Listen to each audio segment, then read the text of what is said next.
Hare Krishna, Krishna Krishna, Hare Hare, Hare Rama, Rama Rama, Hare Hare.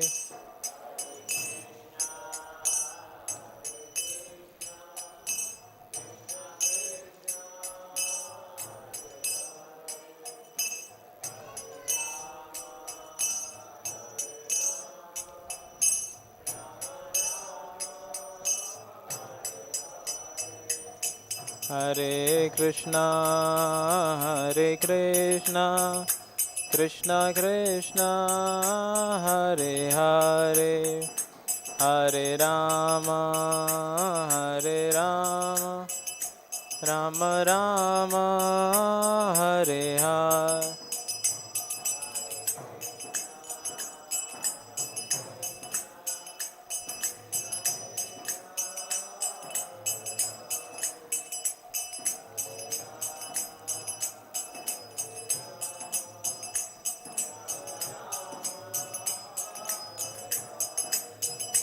Hare Krishna, Krishna Krishna, Hare Hare, Hare Rama, Rama Rama, Hare Hare.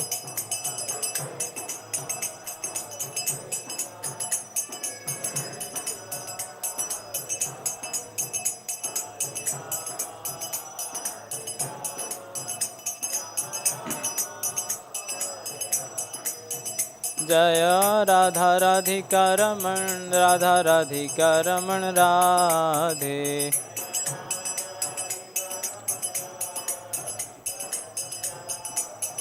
जय कृष्ण बलराम जय कृष्ण बलराम।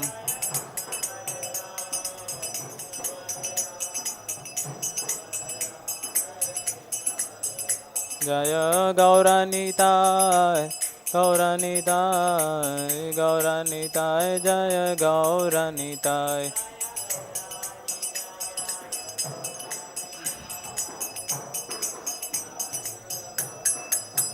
प्रभुपाद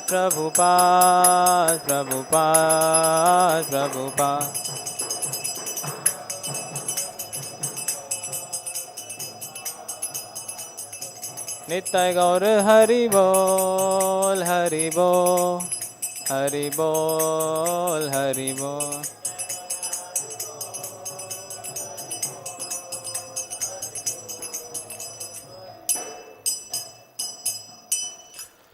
जय ओम Vishnupad Paramahamsa Parivrajakacharya Ashtottarashata Shri Srimad his divine grace Abhay Charanaravinda Bhakti Vedanta स्वामी श्रील प्रभुपाद की जय ओम विष्णुपाद परमहंस परिव्राजकाचार्य अष्टोदर्शद श्री श्रीमद शिल भक्ति सिद्धांत सरस्वती ठाकुर प्रभुपाद महाराज की साक्षात वैराग्य शिल गौर किशोर दास बाबा जी महाराज की सच्चिदानंद शिल भक्ति विनोद ठाकुर की प्रेम से कहिए श्री कृष्ण चैतन्य प्रभु नित्यानंद श्री अद्वैत गदाधर श्रीवासादि गौर भक्त वृंद की श्री श्री राधा कृष्ण गौ गोपीनाथ श्याम कुंड राधा कुंड गिरी गोवर्धन की जय। गंगा माई यमुना माई की जय। ब्रज भूमि वृंदावन धाम की जय। नवदीप मायापुर धाम की जय। श्री क्षेत्र जगन्नाथपुरी धाम की जय। गंगा माई यमुना माई की जय। तुलसी महारानी की जय। उपस्थित गौर भक्त वृंद की जय। निताय गौर प्रेमानंदे। All glories to the assembled devotees. Hare Krishna. All glories to the assembled devotees. Hare Krishna. All glories to the assembled devotees. Hare Krishna. All glories to Srila Prabhupada की जय।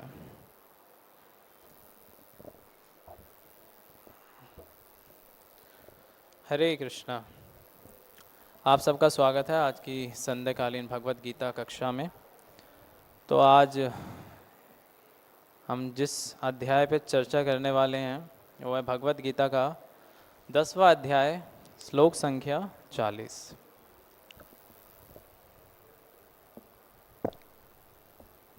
नान्तसित मां दिव्यानां विभूतीनां परन्तप एष तु देशत प्रोक्ता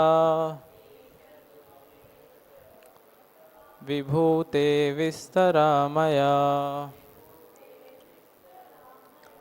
न अंतसित मां दिव्यानां विभूतीनां परन्तप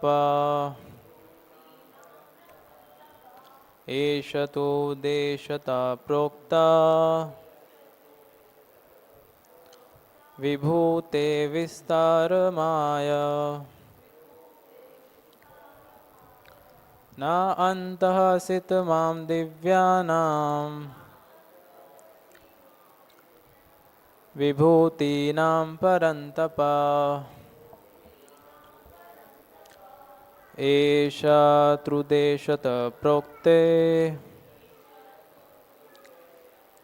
विभूते विस्तरमया। कोई रिसाइट करना चाहेगा?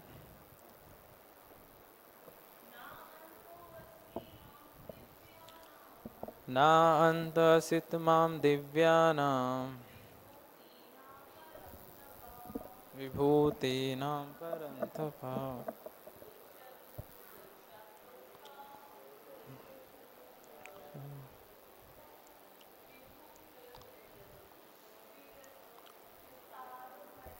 विभूते विस्तारमया। धन्यवाद। शब्दार्थ अनुवाद तात्पर्य शिला प्रभुपाद के द्वारा। शिला प्रभुपाद की जय। ना तो अंत सीमा असित हे माम मेरे दिव्यनाम दिव्य विभूतिनाम ऐश्वर्यों की परंतप हे शत्रुओं के विजेता एषः यह सब तो लेकिन उद्देश्यत उदाहरण स्वरूप प्रोक्तः कहे गए विभूते ऐश्वर्यों के विस्तार विषाद वर्णन माया मेरे द्वारा। अनुवाद। मेरे परंतप मेरी दैवी विभूतियों का अंत नहीं है। मैंने तुमसे जो कुछ कहा है वह तो मेरी अनंत विभूतियों का संकेत मात्र है। तात्पर्य।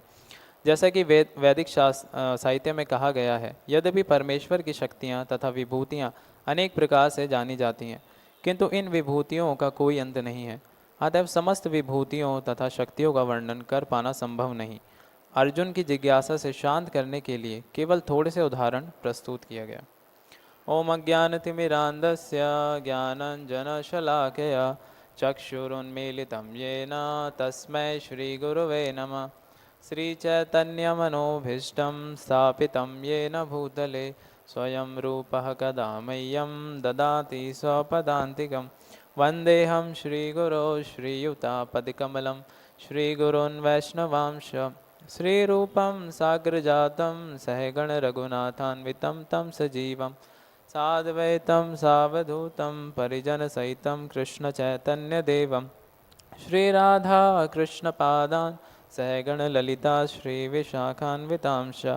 हे कृष्णा करुणा सिंधो दीनबंधो जगत्पते गोपेश गोपिकाकान्त राधाकान्त नमस्तुते। तप्त कांचन गौरांगी राधे वृंदावनेश्वरी वृषभानुसुते देवी प्रणमामि हरिप्रिये।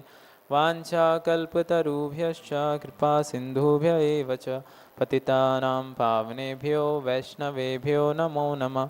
जय श्री कृष्ण चैतन्य प्रभु नित्यानंद श्री अद्वैत गदाधर श्रीवासादि गौर भक्तवृंद। हरे कृष्णा कृष्णा कृष्णा हरे हरे हरे राम राम राम हरे हरे। नमो विष्णुपादाय कृष्णपृष्ठाय भूतले श्रीमते भक्तिवेदांत स्वामिनिति नामिने। नमस्ते सारस्वती देवे गौरवाणी प्रचारिणे निर्विशेष शून्यवादे पाश्चात्य देशतारिणे। हरे कृष्णा। तो यहाँ भगवान ये श्लोक में भगवान बता रहे हैं, जब अर्जुन भगवान से उनकी शक्तियों के बारे में पूछ रहे हैं तो भगवान बता रहे हैं कि हे परंतप, मेरी देवी विभूतियों का अंत नहीं है। मैंने तुमसे जो कुछ कहा है वह तो मेरे अनंत विभूतियों का संकेत मात्र है। तो भगवान कह रहे कि मैंने तुमसे अभी जितना भी अपनी शक्तियों के बारे में वर्णन किया है वो तो केवल एक संकेत है। तो आप देखो भगवत गीता का भी पूरा 10वां अध्याय चल रहा है जिसमें 40 श्लोक हैं, और एक दो श्लोकों के बाद शायद ये चैप्टर भी खत्म हो जाएगा। तो इतनी भगवत गीता बोलने के बाद भी भगवान अर्जुन को कह रहे हैं कि केवल एक मेरा संकेत मात्र है। तो इससे पता चलता है भगवान के जो ऐश्वर्य हैं, भगवान के जो गुण हैं वो कितने अनंत हैं, कितने असीम हैं, और जिसका बखान इवन भगवान के जो पहले एक्सपेंशन है बलराम जी, और जो उनके एक्सपेंशन है संकर्षण, अनंत शेष जिन्हें बोलते हैं, तो वो भी भगवान, उनके जो हजारों मुख हैं वो भी आज तक भगवान का गुणगान किए जा रहे हैं, लेकिन वो भी भगवान का गुणगान करने में अभी तक असमर्थ हैं। तो हमारा क्या है, हम तो एक बहुत छोटे से क्षुद्र जीव हैं, भगवान इतने असीम हैं, इतने अनंत कोटि ब्रह्मांड भगवान से विस्तार होते हैं उनके श्वास लेने से, उनके रोम छिद्रों से। तो उसमें भी हम एक न जाने कितने लाखों जीव आत्माएं हैं, उसमें भी एक छोटा अग्रबाल के 10,000वां हिस्सा। तो इस छोटी सी मतलब एक जीवात्मा जो हम हैं, तो हम भगवान को क्या समझ पाएंगे। इवन ब्रह्मा जी जो भगवान के बुद्धि के विस्तार हैं, जिनसे वेद शास्त्र श्रुति इन सब का विस्तार हुआ है, वो भी भगवान को पूरी तरह नहीं समझ पाए। तो हमारा क्या, जैसे कि एक बहुत बड़ा समुद्र है, तो समुद्र में क्या है, अगर कोई नाव है, अगर नाव में हम बैठ जाएं तो उस समुद्र में बैठे हुए, और एक न चारों ओर कोई किनारा नहीं है, केवल असीम समुद्र है, तो उसमें हमारी क्या स्थिति है। सेम ऐसे भगवान का वर्णन है और भगवान का गुणगान है जिसे कर पाना हमारे लिए संभव नहीं है। लेकिन तो भी भगवान की, जो भगवान के भक्त हैं जैसे श्रील प्रभुपाद और हमारे जितने भी आचार्य हैं, उनकी कृपा से हमें ऐसे ग्रंथ मिले, और उन ग्रंथों को इतना भगवान की, उन्होंने जो वाणी को इतना सरल बनाया कि आज हम बैठकर इतने आसानी से इस भागवतम पे चर्चा कर रहे हैं, भगवत गीता पे चर्चा कर रहे हैं, और भगवान के इस विस्तारों को जानने का प्रयास कर रहे हैं। तो भगवान, जैसे संसार में एक एग्जाम्पल, जितने भी सारे पेड़ पौधे ले लो, और पेड़ पौधे को कंपेयर किया जाता है वो पेन है, और अगर जितने भी सी हैं या रिवर्स हैं वो सब इंक के समान है, और जो स्काई है उसको अगर हम पेपर मान लें, तो इसमें अगर हम तो भी इससे भगवान की तुलना करें कि हम इससे भगवान के गुणगानों का विस्तार या उनका गुणगान कर सकते हैं, तो ये भी बड़ा मुश्किल है, क्योंकि भगवान बड़े असीम हैं और भगवान को जान पाना इतना आसान नहीं है। लेकिन भगवान गीता में कह रहे हैं कि जो मेरे जन्म कर्म च मे दिव्यम एवं यो वेति तत्वता, तो जो मेरे जन्म कर्म को जान लेता है वो तुरंत इस भौतिक संसार से मुक्त हो जाता है।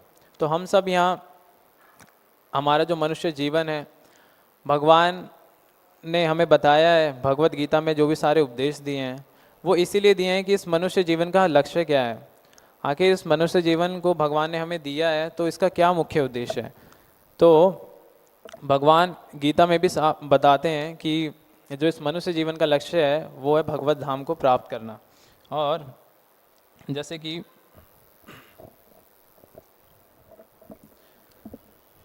कई बार भगवान के पास टाइम, इवन जब भगवान का जन्म हुआ, तो भगवान का जब जन्म हुआ तो भगवान के जो माता पिता वसुदेव और देवकी उस समय जेल में थे। तो भगवान का जिस समय भगवान का जन्म हुआ तो वसुदेव ने, क्योंकि जो कंस था उसने भगवान की जो भी उनकी जो संतानें हुई थी देवकी की 6, उनको मार दिया था। और जो भविष्यवाणी थी कि वो ये थी कि 8वां जो देवी का पुत्र है वो ही कंस का मृत्यु का कारण बनेगा। और लेकिन जब भगवान प्रकट होते हैं तो भगवान ऐसा नहीं है कि भगवान एक बच्चे के रूप में प्रकट हुए हैं तो वो एक आम इंसान हो गए।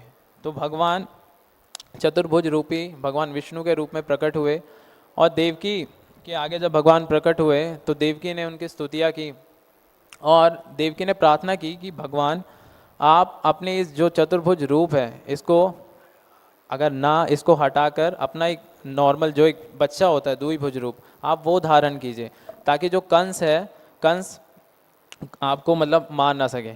क्योंकि देवकी एक माँ के वात्सल्य मतलब प्रेम में थी, तो देवकी का बस यही उद्देश्य था। देवकी भली बात ही जानती थी कि जो इनके घर में जो पुत्र के रूप में हुए हैं वो साक्षात भगवान है। लेकिन क्योंकि उनका माँ का संबंध था तो इसलिए उन्हें लगता था कि कंस, जय श्री श्री राधा राधिका रमन, श्री श्री कृष्ण बलराम, श्री श्री गौर निताय, जगन्नाथ बलदेव सुभद्रा महारानी की जय। तो देवकी क्या चाह रही थी, वो अपने पुत्र की रक्षा करना चाह रही थी। तो वहाँ पे वर्णन है कि जब भगवान ने वसुदेव को आदेश दिया कि आप मुझे नंदगांव लेकर जाएं, तो वसुदेव सोच रहे थे कि मेरे तो हाथ पैर बंधे हुए हैं, मैं इन्हें कैसे लेकर जाऊंगा। और 16 कहा जाता है कि 16 द्वार थे उस जेल के अंदर, और वो 16 द्वारों पे इतने सारे गार्ड्स बैठे हुए थे। तो वो गार्ड्स, तो वासुदेव ने सोचा कि ये सब कैसे संभव है, अब मैं भगवान को कैसे लेकर जाऊंगा। लेकिन भगवान, जैसे उन्होंने भगवान को अपने हाथ में उठाया तो क्या हुआ, हाथ में उठाने से जो उसकी शैकल्स थी, मतलब सारी हथकड़ियाँ थी वासुदेव की, वो सारी खुल गई, और जो 16 द्वार थे वो सारे अपने आप खुल गए। तो इससे क्या पता चलता है कि भगवान कितने ऐश्वर्यवान हैं, और जो उनकी शरण में रहता है भगवान उन्हें पूर्ण संरक्षण प्रदान करते हैं। तो भगवान उन्हें पूर्ण संरक्षण प्रदान करते हैं, जैसे वसुदेव को किया। तो सिमिलरली इसी तरह अगर हम भी भगवान की शरण में जाएं, भगवान को जानने का प्रयास करें, तो ऐसा नहीं है कि भगवान हमें मतलब बुद्धि नहीं देंगे। भगवान गीता में भी कहते हैं कि मैं अपने भक्त को बुद्धि देता हूँ ताकि वो मेरे धाम तक वापस आ सके, है ना। तो इसीलिए वैसे तो भगवान का बहुत मतलब इतना गुणगान है कि करना भी संभव नहीं है, लेकिन हम प्रयास करते हैं कि थोड़ा सा भगवान का गुणगान कर पाएँ। तो ब्रह्म संहिता में ब्रह्मा जी अपनी स्तुतियों में ब्रह्म संहिता में कह रहे हैं, अद्वैतम अच्युतम अनादि अनंत रूपम अद्वैतम पुराणम पुरुषम नवयौवनम च वेदेषु दुर्लभम आत्मभक्तो गोविंदम आदि पुरुषम तम हम भजामी। तो भगवान कह रहे हैं कि जो भगवान है वो आदि पुरुष हैं, और भगवान आदि पुरुष हैं जो शुरुआत हैं और जिनका कोई अंत नहीं है, वो अनादि हैं, वो अच्युत हैं। तो इससे पता चलता है कि भगवान जो मतलब ब्रह्मा जी जिनका गुणगान कर रहे हैं, जिन गोविंद का गुणगान कर रहे हैं, वो कितने असीम हैं। और भगवान की ऐसी बहुत सी लीलाएं हैं। जब भगवान 6 वर्ष के थे तो भगवान ने पूतना राक्षसनी का वध किया। तो कहा जाता है कि जब पूतना ने अपना मतलब रूप चेंज किया और जब वो भगवान को स्तनपान कराने गई, तो वहाँ पे ऐसा वर्णन आ रहा है, प्रभुपाद जी लिखते हैं कि उसका क्योंकि जो राक्षसनी होती हैं उनके पास बहुत सी दैवी शक्तियाँ होती हैं जिसके कारण वो अपना रूप बदल सकती हैं। तो जब वो भगवान के कक्ष में पहुंची और यशोदा माता और देवकी माता रोहिणी माता दोनों वहीं थी, तो उन्होंने भी उस पूतना को नहीं रोका। उन्होंने क्यों नहीं रोका, क्योंकि जो राक्षसनी थी उसका इंटेंशन तो गलत था कि वो भगवान को मारने आए, लेकिन क्योंकि वो एक माँ की भूमिका निभा रही थी तो इसीलिए। और भगवान ने भी मतलब ऐसी परिस्थिति की कि वो जो पूतना राक्षसनी थी उसको भी किन्हीं ने रोकने का प्रयास नहीं किया। और जब भगवान ने उनके प्राण ले लिए तो भगवान ने क्या किया, एक तो पूतना राक्षसनी को उनको दंड भी दिया उनका प्राण लेकर। क्यों? क्योंकि जो पूतना राक्षसनी थी उसे कंस ने नियुक्त किया था, और जितने भी बच्चे नए नए हुए थे पिछले 10 दिनों में, तो पूतना राक्षसनी का काम क्या था, उनको मारना। तो भगवान ने एक जो कार्य ये किया कि उनको दंड देने के लिए भगवान ने उनके प्राण लिए, और दूसरा जब भगवान ने उनके प्राण ले लिए तो उनको मुक्ति प्रदान की, और वैकुंठ धाम में उनको क्या बनाया, एक माँ का दर्जा दिया। तो आप देख सकते हो कि भगवान कितने मर्सीफुल हैं कि इवन पूतना राक्षसनी का जो इंटेंशन था वो गलत था, लेकिन क्योंकि उसकी जो भार्य है, भले ही अंदर से उसका जो उद्देश्य था वो गलत था क्योंकि वो कंस के द्वारा नियुक्त की गई थी, लेकिन बाहर से जो उसका कार्य था वो एक माँ की भूमिका निभा रही थी। तो आप देखो भगवान ने केवल उस पूतना राक्षसनी को इस कार्य के लिए भी, इवन भगवान से द्वेष करने के लिए भी उसको मुक्ति प्रदान की।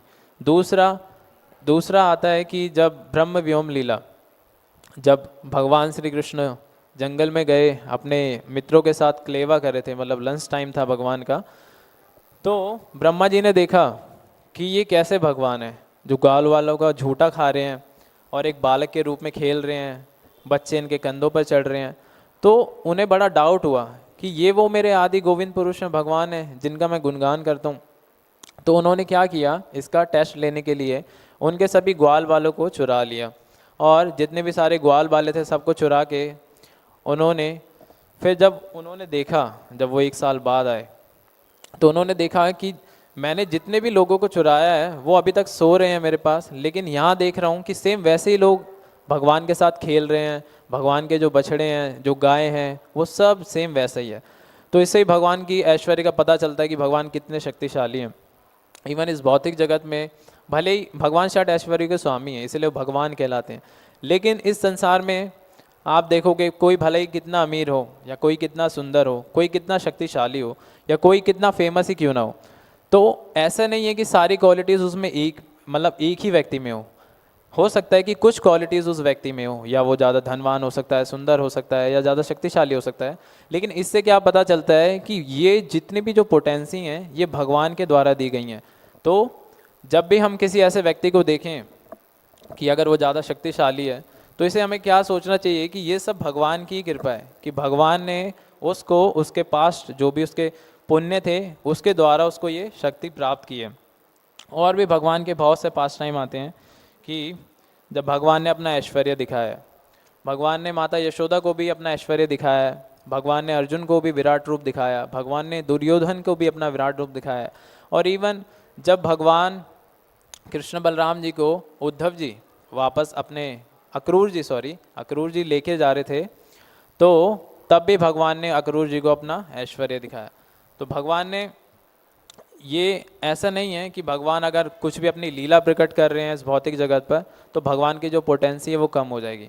भगवान हमेशा ऐश्वर्यवान रहते हैं और भगवान की जो शक्ति है वो पूर्ण बनी रहती है। तो भगवान की जो पोटेंसीज हैं वो 6 प्रकार की होती हैं, और भगवान के जो विस्तार हैं वो भी 6 प्रकार के होते हैं। तो पहला विस्तार है पुरुष अवतार, भगवान एक पुरुष अवतार लेते हैं, और दूसरा है लीला अवतार, तीसरा है गुण अवतार, और चौथा है मनवंतर अवतार, पांचवा है यज्ञ अवतार, और चौथा है पांचवा है और छठा है शक्तवेश अवतार।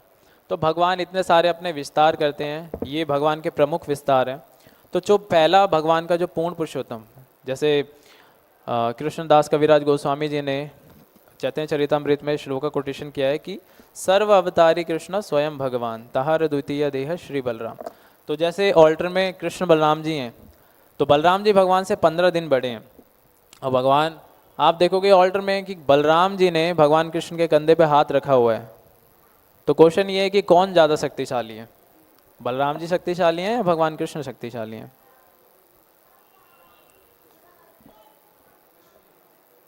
तो लेकिन ऑर्डर में हम देख रहे हैं कि भगवान बलराम ने उनके कंधे पे हाथ रखा हुआ है। बड़े ब्रदर्स तो हैं,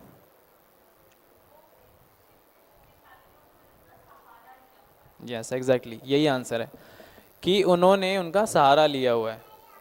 तो जब बलराम जी पहले विस्तार हैं भगवान के, और कहा जाता है कि जो बलराम जी की पोटेंसीज हैं और भगवान कृष्ण की जो पोटेंसीज है वो सेम है, इसमें कोई अंतर नहीं है।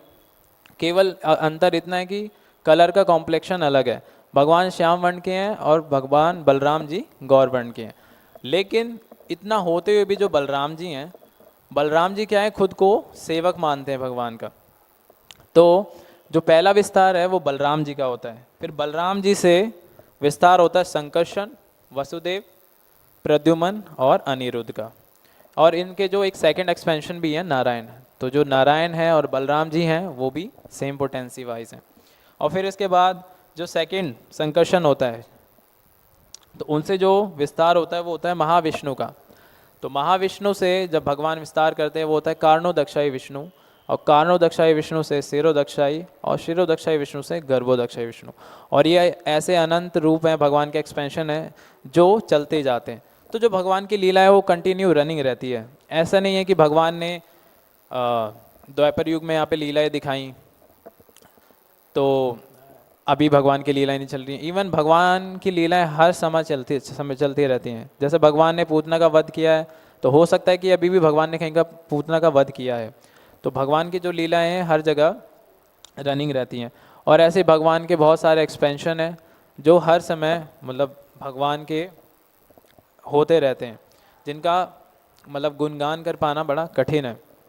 तो एक पास टाइम और है, जैसे कि इससे भी हम भगवान की शक्ति का पता लगा सकते हैं। जैसे भगवान जब द्वारिका में गए थे तो द्वारिका में भगवान की जो 16,108 पत्नियां थीं, तो उनके लिए भी भगवान ने इवन सिंगल सिंगल अपना एक्सपेंशन किया। ऐसा नहीं है कि भगवान एक ही थे और इतनी सारी रानियां थीं, तो भगवान ने हर एक रानी के लिए अपना एक विस्तार किया। और कहा जाता है कि हर एक रानी से उनको 10,000 पुत्र हुए। तो ऐसे भगवान का बहुत बड़ा परिवार था। तो इससे ही भगवान की पोटेंसीज का पता चलता है। और भगवान एक परमात्मा के रूप में हमारे हृदय में भी विराजमान है। तो इससे ही पता चलता है कि भगवान, सोचो इस संसार में कितनी जनसंख्या है, और केवल ये तो 1/4 पार्ट है आध्यात्मिक जगत का, ये भौतिक जगत। और ऐसे ना जाने कितने कितने प्लैनेट्स हैं, तो उनमें बहुत सारी जीव आत्माएं हैं। ये सब भगवान के विस्तार हैं। और जितने भी सारी जीव आत्माएं हैं उन सबके पास एक विशेष स्वभाव है। सबके पास एक अलग एक विल पावर है, सबके पास एक अलग अलग चेहरा है, सबके पास एक अलग रंग है, अलग रूप है। तो ये सब कैसे है? ये सब भगवान की कृपा है। जैसे एक बार पास टाइम आता है, जब प्रभुपाद जी ने लंदन में अपने 3 शिष्यों को भेजा, तो लंदन में एक व्यक्ति उनके शिष्यों से मिला और उन्होंने पूछा कि आप पूरे दिन ये हरे कृष्ण महामंत्र करते हो और क्या आप भगवान भगवान कहते रहते हो, भगवान नाम की कोई चीज़ नहीं है, मैं कैसे बिलीव करूं? तो वो बताते हैं कि जैसे आप एक सिनेमा है, जब आप सिनेमा जाते हो, पिक्चर देखते हो, तो जो व्यक्ति आगे बैठा रहता है सबसे, तो उसको क्या दिखता है? केवल वो मूवी दिखती है।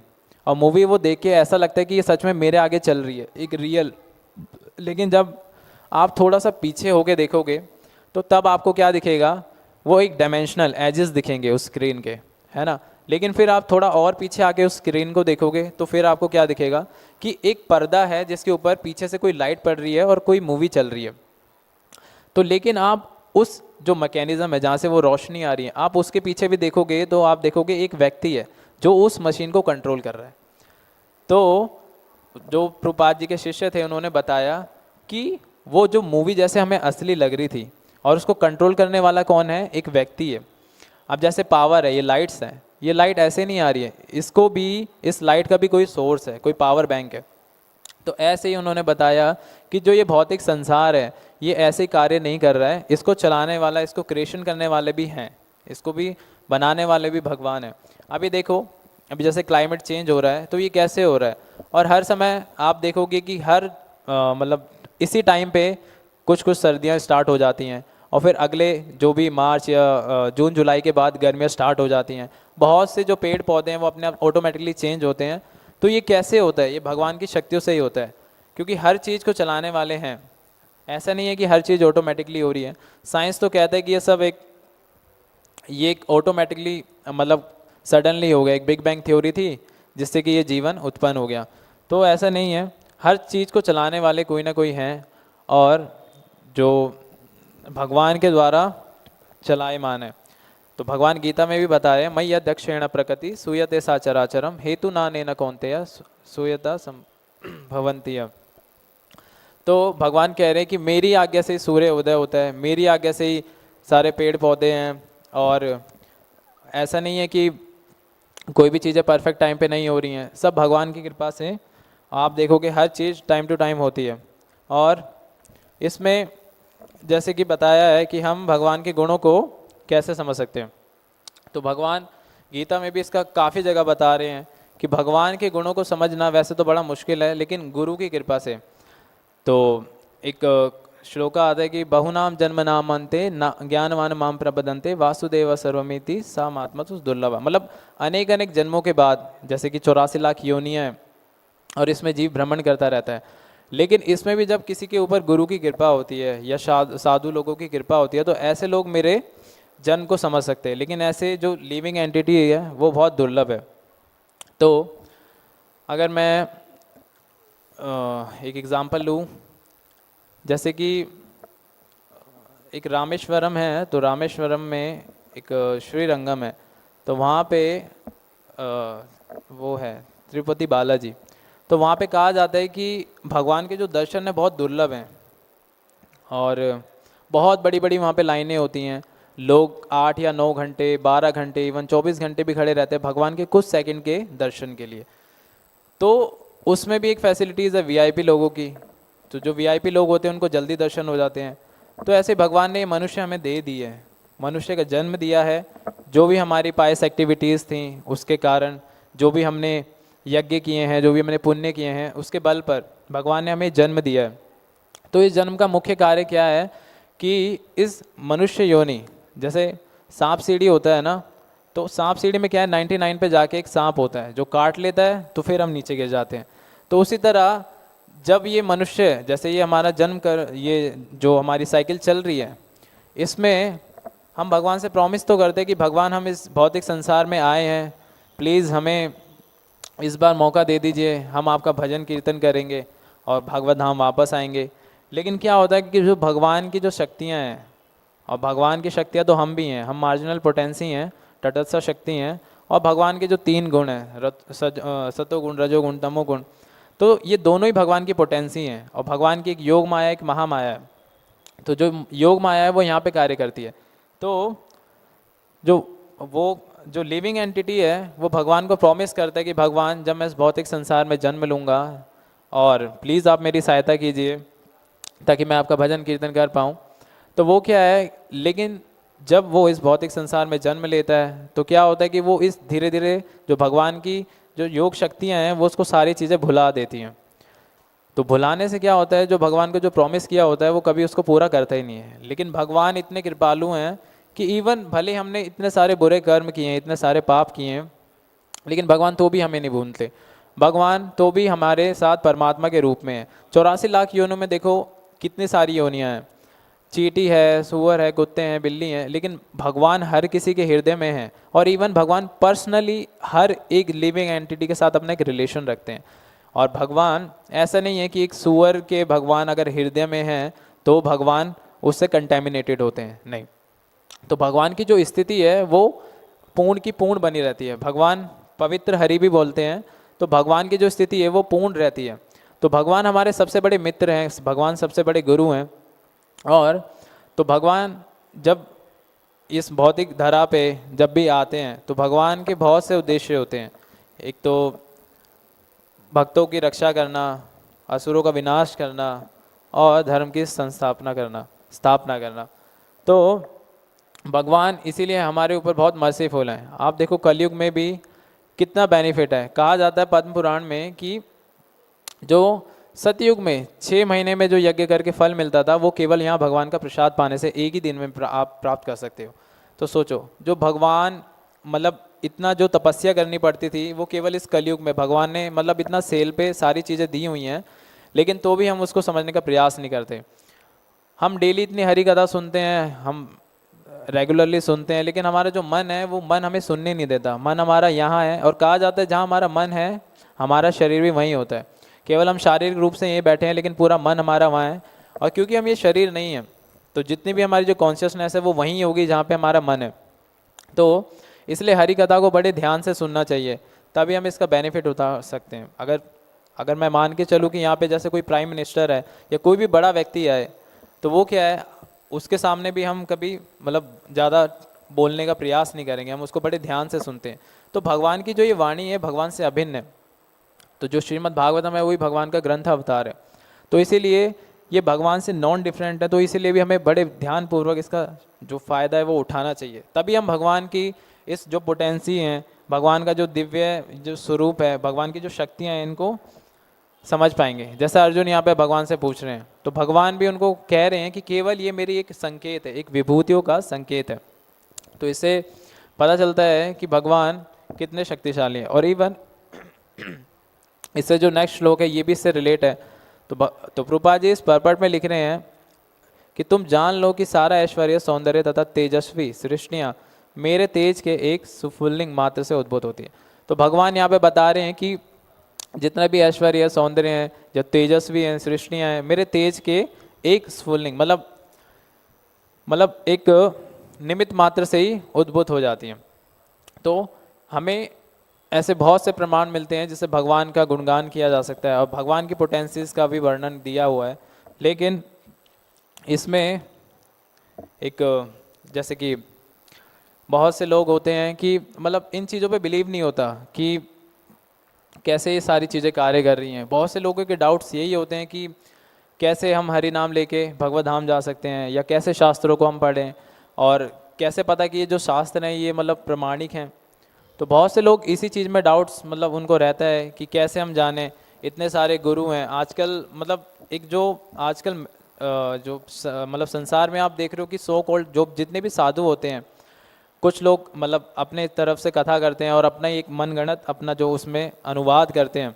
तो ऐसे लोगों से क्या है कि काफ़ी लोगों का जो भरोसा उठ जाता है, क्योंकि जो व्यक्ति है जब उसको कोई कष्ट होता है तो ऐसे लोग ही भगवान की शरण में जाते हैं। तो जब व्यक्ति को कोई कष्ट होता है तो वो ही ऐसे लोगों को ढूंढते हैं ताकि जो उनका वो कल्याण कर सकें। वो चाहे उनको कोई भौतिक ऐश्वर्य चाहिए हो या उनका कोई निजी लाभ हो, ऐसे लोग भगवान के पास जाते हैं। लेकिन उससे पहले जब अगर उनकी कोई भौतिक इच्छाएं हैं तो वो ऐसे साधु गुरुओं के पास जाते हैं जो उनकी भौतिक इच्छाओं को पूर्ण करें। तो ऐसे लोग जब ऐसे लोगों के पास जाते हैं तो क्या होता है कि ऐसे लोग इनको बहुत ठगते हैं, जिससे क्या है कि जो एक आम श्रद्धावान जो व्यक्ति होता है जिसका भगवान के ऊपर विश्वास होता है, ऐसे लोग भी भगवान के ऊपर फिर विश्वास नहीं करते। जैसे कि एक पास टाइम आता है, नारद मुनि, एक बार नारद मुनि को बड़ी जिज्ञासा हुई कि मैं जरा देखना चाहता हूँ कि भगवान वैकुंठ लोक में क्या करते हैं। तो जब वो रास्ते में जा रहे थे तो उन्हें एक ब्राह्मण मिला जो बहुत तपस्वी था, बहुत तपस्या करता था, बहुत यज्ञ करता था। तो उन्होंने बोला कि नारद मुनि, आप भगवान के धाम जा रहे हो तो मेरा भी एक मैसेज दे देना भगवान को। तो उन्होंने, नारद मुनि जी ने कहा ठीक है आप मुझे बता दीजिए। तो नारद मुनि को उन्होंने बोला कि आप उनसे पूछना कि मैं कितने जन्मों में भगवत धाम वापस आ जाऊंगा। तो नारद मुनि ने कहा ठीक है। तो जब नारद मुनि आगे बढ़ने लगे तो उन्हें एक एक किसान मिलता है जो बहुत गरीब होता है। तो वो क्या होता है, लेकिन भगवान का बहुत भक्त होता है, बहुत बड़ा वैष्णव होता है। तो वो भी कहता है कि नारद मुनि जी आप भगवत धाम जा रहे हैं भगवान के, तो मेरा भी एक मतलब संदेश लेके जाइए भगवान के पास, उनसे पूछिएगा कि मैं कितने जन्म में भगवत धाम वापस आ जाऊंगा। तो जब नारद मुनि वैकुंठ धाम पहुंचते हैं तो वो देखते हैं कि भगवान एक सुई के अंदर से एक हाथी को निकाल रहे हैं। तो नारद मुनि बड़े हैरान होते हैं, लेकिन नारद मुनि क्योंकि भगवान के भक्त हैं तो भगवान की शक्तियों को से वो परिचित हैं, तो वो जानते हैं कि भगवान ये सारी चीज़ें कर सकते हैं। तो जब नारद मुनि वैकुंठ धाम से वापस आते हैं तो जो ब्राह्मण मिलता है, तो ब्राह्मण पूछता है कि बताइए आपने पूछा मेरे बारे में भगवान से कि मैं कितने जन्मों में वापस आऊँगा। तो नारद मुनि बताते हैं कि भगवान ने कहा कि आपको अभी बहुत जन्म लगने वाले हैं भगवान के धाम वापस आने के लिए। तो वो पूछता है ऐसा क्यों। तो पहले नारद मुनि उनको बताते हैं कि भगवान एक सुई के अंदर से एक हाथी को निकाल रहे थे। तो वो जो ब्राह्मण होता है वो हैरान होता है, वो कहता है नहीं ऐसा थोड़ी हो सकता है, एक सुई के छेद के अंदर से हाथी थोड़ी निकलेगा इतना बड़ा। तो तब नारद मुनि बताते हैं कि इसलिए भगवान ने कहा कि आपको अभी बहुत जन्म लगेंगे। और जब वो एक साधु, वो जो किसान होता है गरीब, जब भगवान उसके पास जाते हैं तो उसको भी बताते हैं कि भगवान एक सुई के छेद से एक हाथी को निकाल रहे थे वैकुंठ लोक में जब मैं गया था।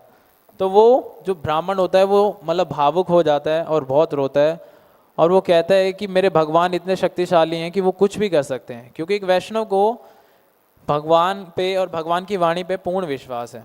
वो जब भी कोई विडम परिस्थिति आती है तो वो भगवान के ही शरण में जाता है। वो ऐसा नहीं है कि किसी साधु गुरु या किसी देवी देवताओं की शरण में जाए। तो जब ऐसा होता है तो नारद मुनि कहते हैं कि भगवान ने कहा कि जो वो किसान है वो केवल इसी जन्म के बाद मेरे धाम वापस आ जाएगा। तो जो वो पहले जो ब्राह्मण थे तो उन्हें बड़ा क्रोध आया, उन्होंने कहा कि ये कैसे हो सकता है, ये एक जो किसान गरीब, ये तो भगवान का भक्त भी नहीं है, और मैं भगवान की इतनी भक्ति करता हूँ, इतने समय से भगवान के लिए यज्ञ कर रहा हूँ, और जबकि मैं ज़्यादा एलिजिबल हूँ आने के लिए। तो फिर नारद मुनि बताते हैं क्योंकि आपको अभी भगवान की वाणी पे, भगवान की शक्तियों पे विश्वास नहीं है, इसीलिए जब आपको विश्वास नहीं है तो इसीलिए आपको अभी और समय लगेगा। लेकिन जो वो ब्राह्मण है, वो जो किसान था, वो जो गरीब किसान था, उसने एक ही बारी में भगवान की इस शक्ति को एक्सेप्ट किया और उसे पूर्ण विश्वास था कि भगवान ऐसा कर सकते हैं। तो इसीलिए भगवान ने कहा कि ऐसे लोग ही मेरे धाम वापस आ सकते हैं। तो जब तक भगवान पे हम बिलीव नहीं करेंगे, भगवान की वाणी पे, भगवान के नामों पे, तो इससे क्या है, भगवान के प्रति हमारा एक संबंध नहीं बनेगा। और जब भी हम भगवान की कथाएं सुनते हैं तो भगवान को बड़ा अच्छा लगता है। इवन बहुत से लोग हैं जो हर दिन मंदिर आते हैं, जो हर दिन भगवान से प्रॉमिस करते हैं, और आप देखो भगवान कुछ नहीं कर रहे, भगवान केवल एक बंसी बजा रहे हैं, पूरा ध्यान भगवान का उसी के अंदर है। तो भगवान को कोई लेना देना नहीं होता, भगवान अपनी लीलाओं में एकदम मग्न है। लेकिन उनके जो साइड में जो खड़ी हैं श्रीमती राधा रानी, उनकी जो पोजीशन है आप देखोगे वो केवल ऐसे कर रही हैं, वो केवल एक आशीर्वाद दे रही हैं। क्यों? क्योंकि भगवान देखते हैं, भगवान बोलते हैं राधा रानी से कि ये तो डेली मेरे पास आता है और डेली सेम यही प्रार्थना करता है कि भगवान आज मैं आपके नामों की, हरि नाम की जप करूँगा, या मैं आपके शास्त्रों को पढ़ूंगा, या आज से मैं सच बोलूँगा।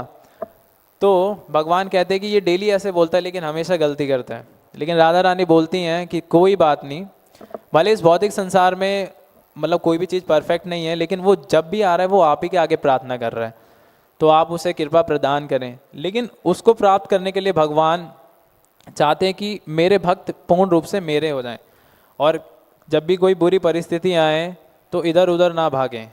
जैसे कि कभी भी हम, जैसे कि एक तोता होता है ना, तोता, तो तोते को हम बचपन से अगर कुछ भी रटाएं तो सेम वही बोलता है, लेकिन जैसे आप उसकी गर्दन दबाओगे तो वो अपनी जो स्वाभाविक कहाँ वही करेगा। तो ऐसे ही एक हम है। तो हम कितनी भी कथाएं सुन लें, कितना भी मतलब भगवान का नाम जप कर लें, लेकिन जब तक श्रद्धा उत्पन्न नहीं होगी तो क्या होगा, वही जब हमारे ऊपर कोई बुरी परिस्थिति आएगी तो हम इधर उधर शेल्टर ढूंढेंगे।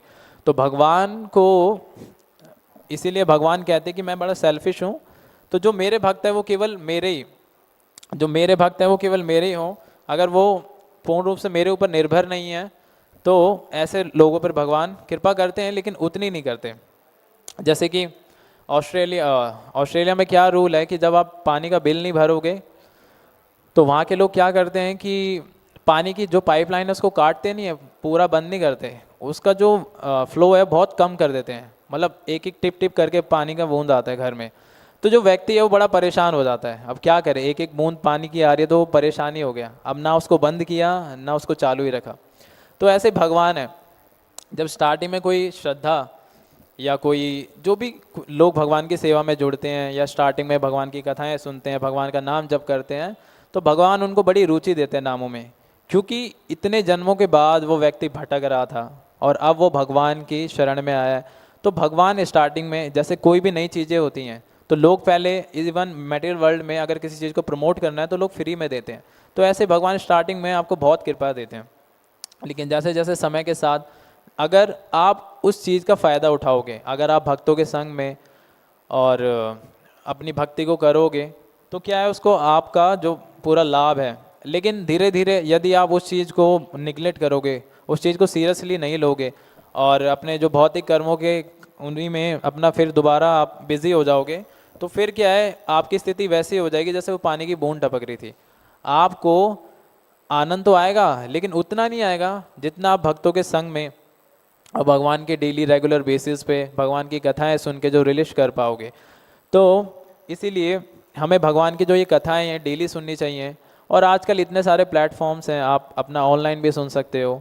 इवन हमारे हर स्टेट में इस्कॉन के मंदिर हैं, हम ऑनलाइन भी मतलब हमारे चैनल्स हैं अवेलेबल हैं जो लाइव ही होते हैं, आप कीर्तन के माध्यम से या मॉर्निंग में आप श्रीमद् भागवतम।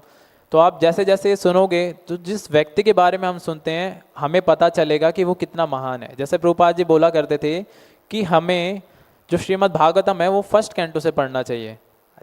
फर्स्ट कैंटो क्या है, भगवान के चरण है, तो सबसे पहले हमें भगवान के चरणों से स्टार्ट करना चाहिए। तो चरणों के स्टार्ट करने से फिर हमें पता चलेगा कि भगवान की जो मतलब क्या पोटेंसीज हैं, वरना हम भगवान को एक आम व्यक्ति समझेंगे और उससे क्या होगा, ऐसा समझना भी भगवान के प्रति बड़ा अपराध है। और जो फिफ्थ कैंटो है कॉस्मोलॉजी, उसको बड़े बहुत मतलब प्रभुपाद जी बोलते हैं कि उसको 2 या 3 बार आपको पढ़ना चाहिए। ऐसा क्यों? क्योंकि उसमें भगवान ने बताया है कि इस संसार की रचना कैसे हुई है, कितने सागर हैं, कितने, और ये जितने भी प्लैनेट्स हैं इनकी कितनी दूरी हैं, एक एक चीज़ प्रभुपाद जी ने बहुत एक्सप्लेन की है उसके अंदर। तो जो व्यक्ति उसको उस कैंटो को अगर अच्छे से समझ जाएगा तो फिर जो भगवान के जितने भी नेक्स्ट आगे जितनी भी लीलाएं हैं, भगवान के भक्तों की लीलाएं हैं, जब हम 10th कैंटो पे आते हैं भगवान के मुखारविंद पे, तो फिर हम भगवान को रिलेट कर पाएंगे कि हाँ, जिस व्यक्ति के बारे में मैंने पढ़ा था कि जिसके रोम छिद्र से इतने सारे, जिसके श्वास लेने पे इतने सारे प्लैनेट्स का मतलब क्रिएशन हो रहा है, और सूर्य जिसके नेत्र हैं, चंद्रमा जिसके नेत्र हैं, और जितना भी ये भौतिक संसार है भगवान का विराट रूप है, तो हम उसको समझ पाएंगे कि हाँ भगवान की क्या महानता है। क्योंकि किसी व्यक्ति के, अगर हम भौतिक संसार में जाने तो किसी व्यक्ति के बारे में जब हम सुनते हैं तभी हम उसकी वैल्यू को समझ पाते हैं कि वो कितना विशेष है। तो ऐसे ही भगवान है, भगवान के बारे में पढ़ना और भगवान के बारे में सुनना ये बहुत विशेष है। इवन जब प्रभुपाद जी जब फर्स्ट टाइम 1922 में अपने स्पिरिचुअल मास्टर भक्ति सिद्धांत सरस्वती ठाकुर जी से मिले तो उनके जो गुरु महाराज थे उन्होंने उनको क्या इंस्ट्रक्शन दिया कि जब आपको मनी मिले आप पुस्तकों का प्रिंटिंग करो। तो प्रभुपाद जी ने उस चीज़ को बड़ा सीरियसली लिया और जब 1933 में प्रभुपाद जी ने 11 साल बाद अपने स्पिरिचुअल मास्टर से दीक्षा ली और दीक्षा लेने के बाद प्रभुपाद जी ने बड़े मतलब उसको निष्ठा, एक गुरु निष्ठा होती है ना, तो प्रभुपाद जी को अपने गुरु में बहुत निष्ठा थी, उनको हरि नाम के अंदर बहुत रुचि थी। केवल इसी के बल पर प्रभुपाद जी विदेश गए और वहाँ पे जाके प्रभुपाद जी ने प्रचार किया और प्रचार करके 14 बार पूरे वर्ल्ड वाइड उन्होंने जो उसका चक्कर लगाया और फिर उसके बाद प्रभुपाद जी ने 108 मंदिर खड़े किए। तो ये कैसे हुआ? ये एक गुरु के अंदर निष्ठा, और गुरु क्या होते हैं? रिप्रेजेंटेटिव होते हैं भगवान के, क्योंकि भगवान गुरु के हृदय में जो ज्ञान प्रकट करते हैं और गुरु क्या है उसको एज इट इज़ अपने शिष्यों को बताते हैं या हम लोगों को बताते हैं। तो इसी तरह हमें भगवान के जो आदेश हैं उनका पालन करना चाहिए और इवन भक्तों से भी गाइडेंस लेनी चाहिए अगर स्पिरिचुअल लाइफ में कुछ प्रॉब्लम आ रही है तो। और जैसे कि एक बार पास्ट टाइम है कि प्रभुपाद जी जब अमेरिका में थे, न्यूयॉर्क में, तो जब प्रभुपाद जी ने क्लास दी अपनी भागवतम, तो उसके बाद एक मैजिशियन आया और प्रभुपाद जी के कान पे पता नहीं ऐसे कुछ किया और एक सेब निकाल दिया। तो सब बड़े हैरान हो गए जो भी प्रभुपाद जी के शिष्य थे, क्योंकि मैजिक तो सबको अट्रैक्ट करता है। आज के टाइम में आप देखोगे लोग कितना पैसा बर्बाद करते हैं केवल इधर उधर की चीज़ों में देखने के लिए कि ये इसने कैसे कर दिया। तो ऐसे जब उन्होंने सेब निकाला तो प्रभुपाद जी को पता था ये सब सो कॉल्ड है, ये सब एक ट्रिक्स होती हैं और कुछ नहीं है।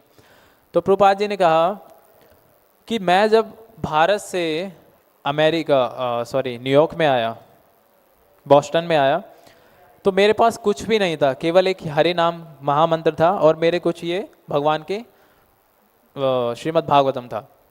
तो प्रभुपाद जी बताते कि केवल मैंने कीर्तन किया, उस कीर्तन से इतने सारे लोग शिष्य बने, उस शिष्यों के बल पे इतना सारा प्रचार हुआ, पूरे विश्व में इतने सारे आज देखोगे आप भक्त बन रहे हैं और इतने सारे मंदिर बने। उस मंदिर में डीटी इंस्टॉलेशन हुआ, अर्च विग्रह लगाए गए और उन अर्च विग्रहों के पास इतने सारे एप्पल आ रहे हैं। सोचो, आप तो केवल एक एप्पल दिखा रहे हो, हमारे मंदिरों में डेली कितने सेब आने लग गए। तो ये कैसे हुआ? ये केवल एक हरि नाम, केवल भगवान के ऊपर श्रद्धा होने से और भगवान के नामों पे विश्वास होने से। तो इसी तरह जब हम भगवान के नामों पे पूर्ण रूप से श्रद्धा और सरेंडर्ड होंगे तो उसका पूरा फ़ायदा उठा पाएंगे। जैसे अगर जहाँ हमें करोड़ों का फ़ायदा मिलना था, क्या पता जब हम श्रद्धा ना करें तो वहाँ पे 100 रुपये का ही फ़ायदा हो। तो इसीलिए हमें चाहिए कि हम ज़्यादा से ज़्यादा इन नामों का फ़ायदा उठाएं और भक्तों के साथ उठाएं, क्योंकि बहुत से लोग ये सोचते हैं कि हम ये सब तो मतलब भक्तों के संग के बिना भी कर सकते हैं, भगवान का नाम ही तो जपना है। तो चैतन्य चरितमृत में कहा गया है कि बहु जन्म करी यदि श्रवण कीर्तन तबु तना पाइय कृष्ण पदे प्रेम धन।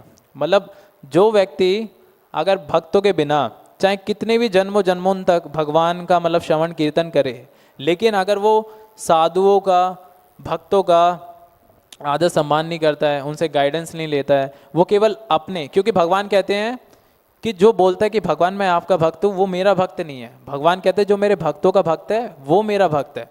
तो हमें क्या बनना है? गोपी भर्तु पद कमलियो दास दासानुदास। तो भगवान यही कहते हैं कि जो हमारी जो इटर्नल जो हमारी आइडेंटिटी है वो है नित्य दास। दास नहीं है, क्योंकि दास तो क्या पता आज है कल नहीं है, लेकिन नित्य दास जो मतलब शाश्वत है। तो भगवान चैतन्य महाप्रभु ने भी हमें यही कहा है कि हमें भगवान का नित्य दास जो कि हम हैं, और भगवान की हमें क्या करना है? सेवा करनी है एक दास के रूप में, और भक्तों का दास दास दास दासानुदास बन के हमें भगवान की इस मोड में सेवा करनी है, ताकि भगवान की कृपा क्या हो जाए, हमें जल्दी प्राप्त हो। तो मैं यहीं पे विराम देना चाहूँगा। आप सबका बहुत बहुत धन्यवाद। जगत गुरु श्रील प्रभुपाद की, ग्रंथराज श्रीमद् भगवद गीता की, निताय गौर प्रेमानंदे हरे। अगर किसी कोई प्रश्न है तो पूछ सकते हैं। ठीक है, हरे कृष्णा।